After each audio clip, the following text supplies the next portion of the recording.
metre line, the far side of the field, and once again they're going to leave it for that evergreen Gaelic footballer Anthony Moore, about 5 metres in from the far sideline, 3 metres inside the 45-metre line. We remember that he scored his opening score from a place ball. Can he make it 2 out of 2, a 100% record? Here's Moran's kick. It has the height, but it's going to drop around the 14-yard line. It comes off the figures of Fitzgibbon and aimed towards Clem Hewson for Ballysteen, just inside the 14-yard line. Tries to find support, but it only comes to Damien Maroney, the St. Senan's midfielder, who quickly disposes it down towards the 45-yard line, which is won by Donald Mulville. There seems to be a bit of a skirmish. The referee this afternoon, Jerry Mulno of Rathkeil, once again taking charge of the West Limerick final. In the end, he decides to be a throw-in between the two big men. Maroney for St. Senan's and Finucane for Ballysteen. 'Tis won by the ladder, and it's cleared now for St. Senan's, way beyond the 65 here as we look across the field, and it's won by Pat Neville for Ballysteen. Plays it out into the path of Vincent Hewson. He won't win that, but the man that does is Conor Welch, who falls to the ground. The referee says play on, and Vincent Hewson comes away with the ball, but there's a whistle sounding now, and there'll be a free directly across from us here in the commentary position for St. Senan's, as it's taken quickly from the hand by Donald Carney, aimed towards John O'Donnell, who drifted in now towards corner forward from his half-forward position the last day. Away goes John O'Donnell on the 21, still going goal with it, John O'Donnell, but he's brilliantly dispossessed by Dan.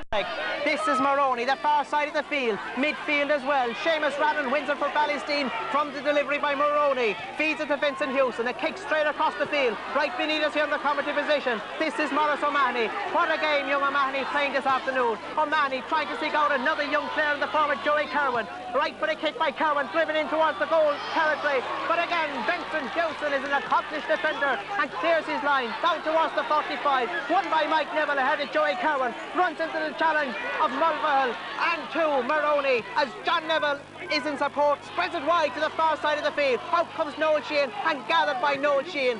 Free in his right, a brilliantly delivered ball to Mike Neville, who's free in space right beneath us here on the 45. Away goes Neville on a great solo run. Mike Neville a right footed kick. Will it curl? It's gone over the bar.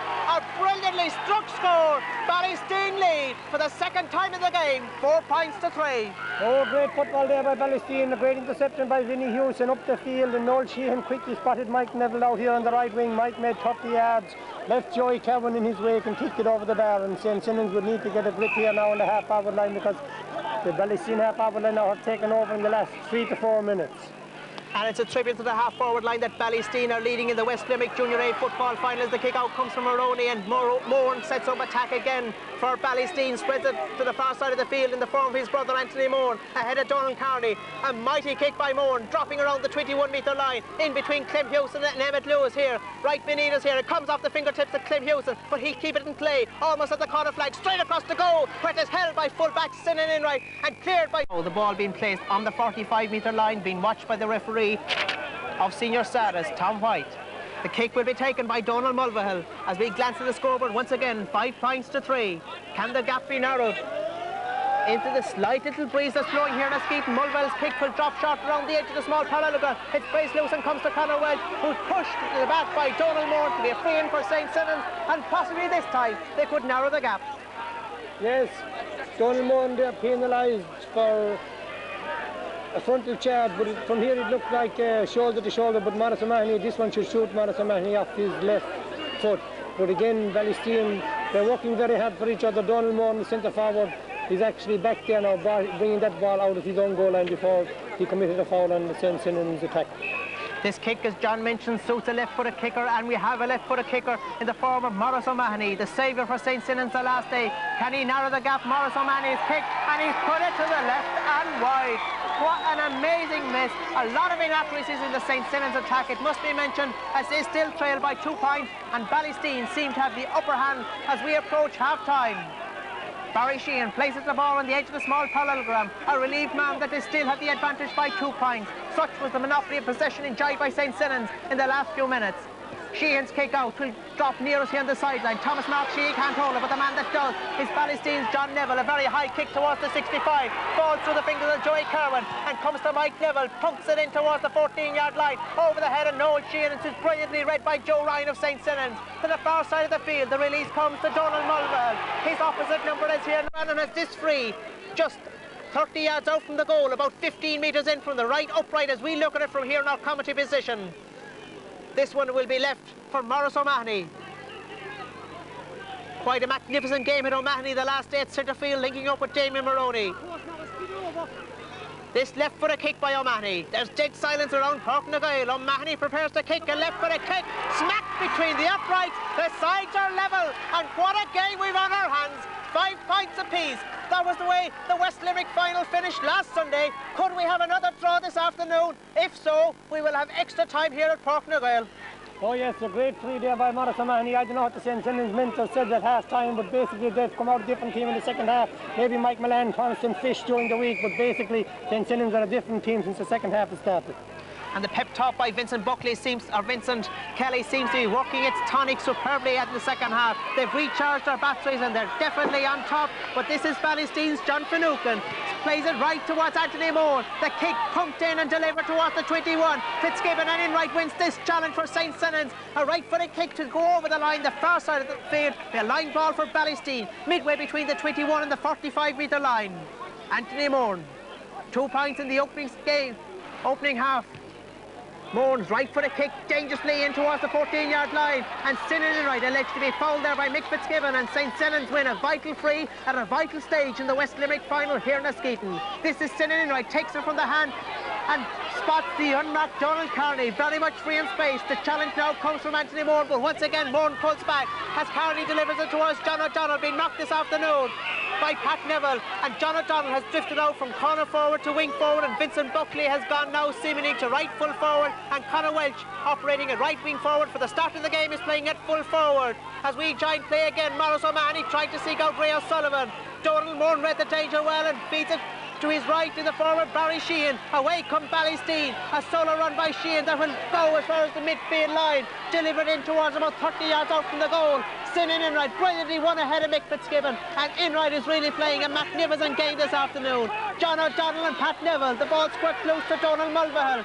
Been marked now by Pat Neville. In the end, fouled by Pat Neville, and Mulvihill has the free. And as a result, John O'Donnell is free straight ahead of him. But Donald Moran's challenge comes in, and Vincent Hewson mops up for Ballysteen. Just inside the 65-metre line as Ballysteen regroup and try to set up an attack. Right to left they're playing in the second half, and if anything I would say they're playing against a slight breeze as Mike Neville goes forward just outside the 45-metre line where he wins the free and leaves it behind for Anthony Moore. John Hewson midway between the 45 and the 65-metre line. A high kick, will it ever come down? It will. Mick Fitzgibbon on the 21. A right for the kick, it just got to the right and wide. The goal at his mercy, but the shot goes to the right and wide. Oh, let off there for St. Simon's. Michael Fitzgibbon, the only ball that he caught up to now in front of Senan Enright. Thought his man got inside him in 14 yards, blazed it wide. This is probably a lack of Michael's experience of playing Gaelic football during the past 6 or 8 months. And Shannon, of course, weren't in action yesterday, but Gary Owen and Young Munster were, and they both recorded notable victories in the All-Ireland Insurance Corporation League. As we follow up play here, Donald Mulvihill just outside the 45-metre line, being tackled rather harshly by Barry Sheehan. In doing so, he wins the free. About 48 metres out from the goal, directly between the two sidelines here. He'll opt to take this one from the hand. A soft blue and gold, rolled it down around the ankles. Mulvihill's kick towards the edge of the parallelogram, and it breaks loose off the fingertips of Dan Neville. Regrouped and re-won by Dan Neville, who sprays the ball loose to John Neville. Neville tries to search out Mike Neville, who's pushed in the back by Joey Kerwin, wins the free, the far side of the field, and I can see the manager of the Ballysteen team, Seamus Madigan, spreads it to the far side of the field. Mike Neville links up inside with Donald Moore, and Moore is free on the 65-metre line. Away goes Donald Moore. Links it inside towards Noel Sheehan. Noel Sheehan bursting his way through. Emmett Lewis is there too. The ball comes loose. Joey Kerwin is there. Noel Sheehan is there. The full-time whistle sounds. There's a great atmosphere here. Ballysteen have won the West Limerick Junior A Football Championship title. What a marvellous game of football. Quite unreal scenes of celebration as we look around the ground. The huge attendance here. They applaud the performance of St. Senan's and Crew Ballysteen, the West Limerick champions, for their 10th West Limerick title and their first since 1961. We glance to the right, the full-time score, Ballysteen 11 points, St. Senan's 7 points. John, high dramatics, a good game of football. A good game of football, Mal, but no doubt about the winner in the finish. Ballysteen were by far the best team in the last 10 minutes. The last Sunday, St. Senan's came back from 4 points to 1 down and drew the game 5 points each. When the last 10 minutes today, there was only one team in it, and fair dues to both teams. They went out, gave an exhibition of football, no questions asked, no questions given. And as I say, Ballysteen and St. Senan's, who knows, we might have them back here again maybe in the county junior football final. That's right, both teams go forward here from Askeaton to contest the county quarter-finals. They'll take on Ballynacurra. The first ball he came out for when he collected it, you could see like all over him, like this man was going to run till he dropped dead, and that was it. And which he did. The man is tired tonight, but he's happy. Tired but happy men, and Ballysteen win their first West Limerick Junior A football championship title. As I said so many times in the past, their first since 1961, and they follow on by winning the 35th West Limerick title, following on Athe, who won the very first title back in 1950.